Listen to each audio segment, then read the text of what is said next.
നമസ്കാരം, നമസ്തേ തിരുവനന്തപുരത്തിലേക്ക് സ്വാഗതം. ഇലക്ട്രൽ ബോണ്ടുമായി ബന്ധപ്പെട്ട് പ്രധാനമന്ത്രി നരേന്ദ്രമോദിക്കെതിരെ വിമർശനം ഉന്നയിച്ച കോൺഗ്രസ് നേതാവ് രാഹുൽ ഗാന്ധിക്കെതിരെ രൂക്ഷ വിമർശനവുമായി കേന്ദ്രമന്ത്രിയും തിരുവനന്തപുരം NDA സ്ഥാനാർത്ഥിയുമായ രാജീവ് ചന്ദ്രശേഖർ ഇപ്പോൾ രംഗത്ത് വന്നിരിക്കുകയാണ്.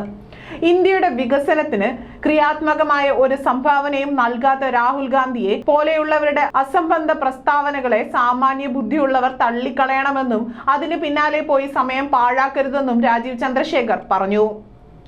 കണക്കിൽപ്പെടാത്ത തിരഞ്ഞെടുപ്പ് ഫണ്ടുകളെ കൃത്യമായി കണക്കിൽ ഉൾപ്പെടുത്തി കൂടുതൽ സുതാര്യമാക്കുകയാണ് ഇലക്ട്രൽ ബോണ്ടുകൾ അവതരിപ്പിച്ചതിലൂടെ ചെയ്തത്.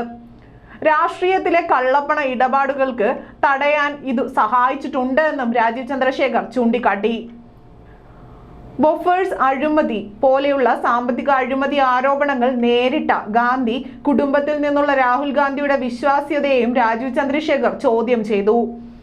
തിരഞ്ഞെടുപ്പിലേക്ക് അധികം ദിവസമില്ലാത്ത സാഹചര്യത്തിൽ ഇരു മുന്നണികളുടെയും അവരുടെ ഭരണ പരാജയത്തെയും നിശിതമായി വിമർശിച്ച് പൊതുസമൂഹത്തിന് മുന്നിൽ തുറന്നു കാട്ടുകയാണ് രാജീവ് ചന്ദ്രശേഖർ ഇപ്പോൾ ചെയ്തിരിക്കുന്നത്.